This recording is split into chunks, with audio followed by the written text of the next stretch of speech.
Baik, terima kasih pemirsa setia PAL TV, masih bersama Aquina dan juga Bapak Triwahyudi Saleh selaku Direktur Utama PT Pusri Palembang. Tadi sempat Pak Triwahyudi itu dikit-dikit ya Pak spill tentang makmur. Nah, apakah makmur ini memang memakmurkan semua kalangan? Ini boleh dijelaskan lebih lanjut Pak, apa sih program makmur ini? Ya, sebenarnya program makmur tadi saya sampaikan bahwa ini adalah program andalan ya Indonesia Group yang sudah di-endorse oleh Pak Menteri BUMN. Jadi makmur itu mari kita majukan usaha rakyat. Sebenarnya itu kepanjangannya. Intinya kita mengajak, tadi saya sampaikan, para kelompok tani jangan bergantung pada pupuk subsidi. Kita mencoba bertani atau bertanam dengan pupuk yang non subsidi, dengan pengawalan teknologi, pengawalan edukasi, produk knowledge, kemudian dari pendanaan dari perbankan, kemudian juga off-takernya, asuransinya. Saya kira ini menjadi satu komunitas atau ekosistem dari hulu ke hilir, Mbak. Nanti kami akan pertemukan kelompok-kelompok tani dengan mitra integrator. Ya, apakah tadi dari benih, dari pupuk dari kami, dari perbankannya, bisa Himbara. Nanti dari sisi off-takernya ada apa BUMN klaster pangan atau swasta yang memang berkecimpung di produk hasil panen itu sendiri. Saya kira ini menjadi tantangan buat kita semua sehingga kami sudah punya klaster-klaster, Mbak. Kami ada klaster makmur untuk singkong ada. Untuk tanaman jagung kita ada juga, untuk padi ada semua, apalagi sekarang Pak Gubernur mencanangkan Sumatera Selatan mandiri pangan ya? Jadi kami 1000% mendukung itu semua, dan kami sudah koordinasi dengan Kepala Dinas Pertanian Pak Bambang, kita mensupport, ya, kita mensupport, bahkan salah satu di wilayah kerja Sumatera Selatan ini ada food estate khusus padi, kami sudah hadir di sana juga. Jadi ini salah satu tantangan buat kita, tidak hanya makmur, kita akan mendukung semua program pemerintah di bidang pertanian.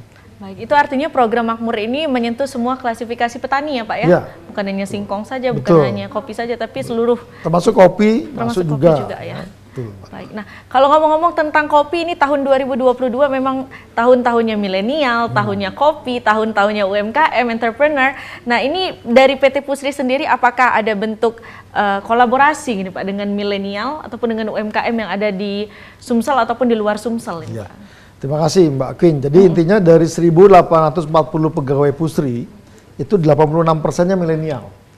Jadi hampir 1.500 adalah tenaga milenial. Kami membuat suatu wadah namanya Gempita, Generasi Emas Pusri untuk Indonesia Tercinta. Artinya mereka menjadi salah satu pilar buat kami sebagai lokomotif perubahan yang ada di Pusri.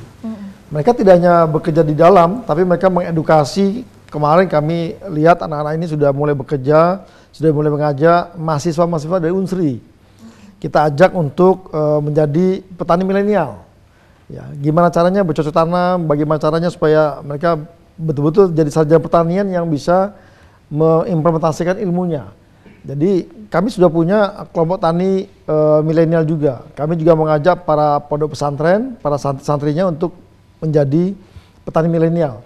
Sehingga dari pondok pesantren itu menjadi kebangkitan ekonomi umat di sana. Itu ada sudah kami lakukan juga.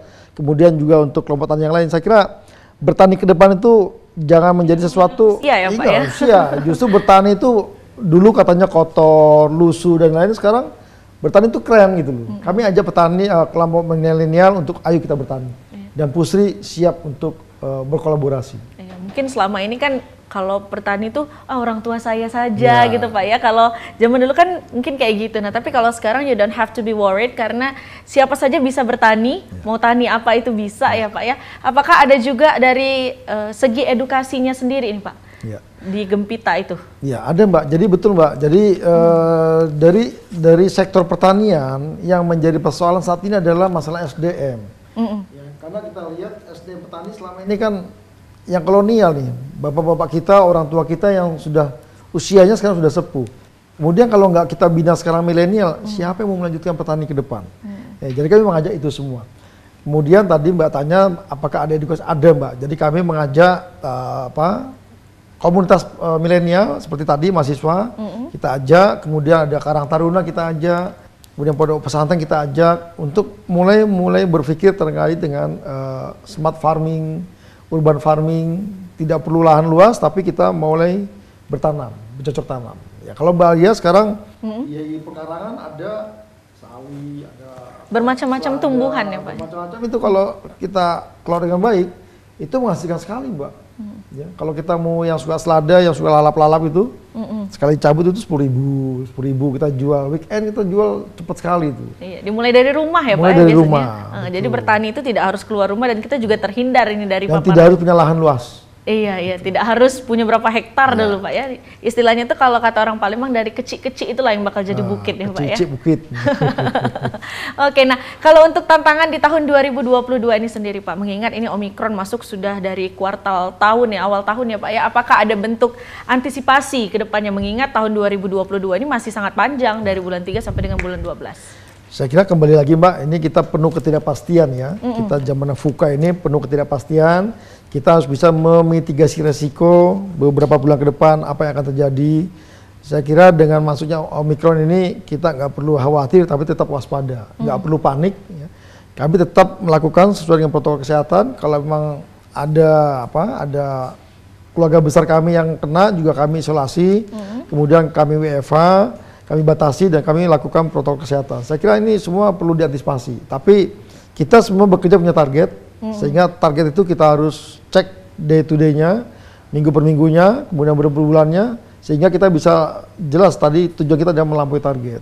Tanpa ada itu semua kita sulit ya. Jadi saya kira antisipasi, kemudian strategi, aksi korporasi itu perlu sekali buat kita laksanakan di 2022 ini. Baik, itu artinya walaupun di masa pandemi ini tidak mengurangi produktivitas kita ya Pak ya, di masa pandemi kita harus tetap bekerja, tetap harus berkarya seperti itu. Nah, tapi kalau untuk harapan tersendiri Pak dari PT Pusri di tahun 2022 ini, harapan terbesarnya seperti apa Pak? Ya, harapan terbesar kami bahwa tahun 2022 PT Pusri Palembang yang pertama kita bisa mewujudkan dan merealisasikan pembangunan Pusri 3B. Yaitu menjadi program unggulan kita di 2022. Kemudian kami bisa memproduksi sesuai dengan target yang ada. Kami bisa menyiapkan pupuk dan juga mendistribusikannya sesuai dengan perintah dari regulator untuk pupuk subsidi. Dan kami terus mengembangkan program makmur sebagai pendamping dari pupuk subsidi.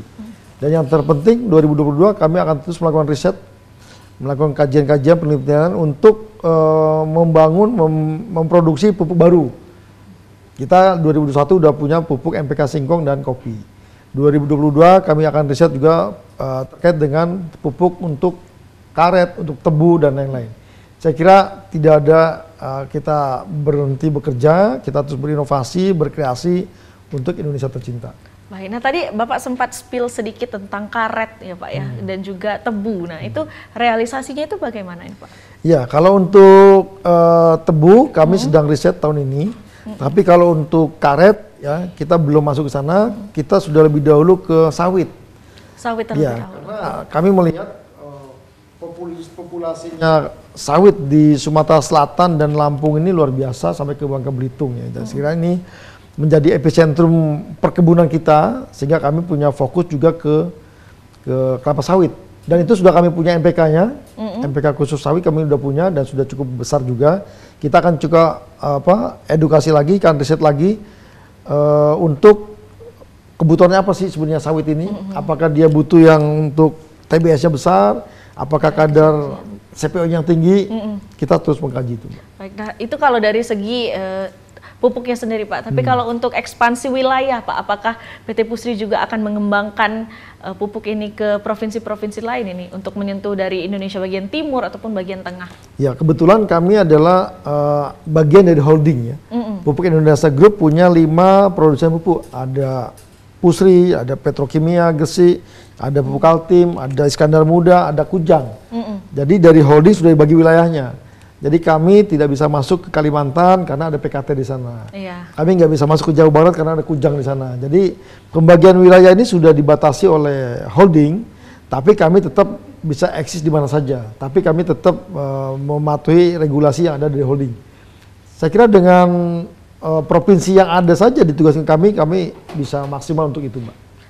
Nah mungkin ini ada himbauan dari Bapak di RUT sendiri ini mungkin untuk milenial, untuk petani ataupun untuk para pelaku UMKM kedepannya apa yang bisa disinergikan ini dengan PT Pusri? Apakah ada keterbukaan seluas-luasnya ini untuk para pejuang dan juga peluang bisnis kedepannya? Ya. Saya kira di masa pandemi ini kita lihat bahwa sektor pertanian adalah sektor yang paling tumbuh ya. pertumbuhannya luar biasa dibanding sektor yang lain. Saya kira ini potensi bahwa sektor pertanian adalah sektor yang paling stabil dan paling sustain ya ke depan. Saya kira ini satu sektor yang harus kita tekuni terus. Makanya tadi saya mengajak teman-teman milenial, para santri, para petani, kelompok petani jangan berhenti sampai sini. Ya, karena kalau sektor pertanian berhenti, siapa yang bisa menyiapkan pangan untuk kita semua? Betul, jadi betul. saya ajak bahwa ini bertani itu menyenangkan, bertani itu smart, bertani itu happy, dan bertani itu tidak lagi kotor, lusuh dan lain-lain. Iya. Bisa kita ciptakan petani yang modern, ya. Petani modern, petani milenial. Kemudian untuk sektor UKM, kami juga memberi kesempatan, kami yang punya program CSR, kami punya program pembinaan UKM. Ya, kami punya rumah pintar, kami punya rumah BUMN. Di situ kami menampung para produsen UKM yang bisa kita bina. Insya Allah kita bisa berkolaborasi. Baik. Artinya sudah banyak sekali kesempatan dan juga peluang, jadi kita tidak harus takut lagi karena ini semuanya bisa, mau jadi petani bisa, mau jadi entrepreneur bisa, jadi masyarakat tidak perlu khawatir lagi. Nah pemirsa, tidak terasa sudah hampir 1 jam kita ngobrol-ngobrol sama Pak Dirut, tentunya di bawah kepemimpinan Bapak Dirut, Bapak Tri Wahyudi Saleh, ini PT Pusri semakin jaya dan juga semoga ini masyarakat Kota Palembang maupun di seluruh Indonesia semakin giat untuk bertani, karena itu peluangnya sangat-sangat besar sekali lagi, dan juga pertanian juga merupakan salah satu lumbung dari Indonesia itu sendiri. Baik pemirsa, sekali lagi kami ucapkan terima kasih banyak sudah bergabung bersama kami di Bincang Bisnis, dan jangan lupa untuk selalu patuhi protokol kesehatan. Saya Salsa Melania Aquina dan kru yang bertugas pamit undur diri. Wassalamualaikum warahmatullahi wabarakatuh.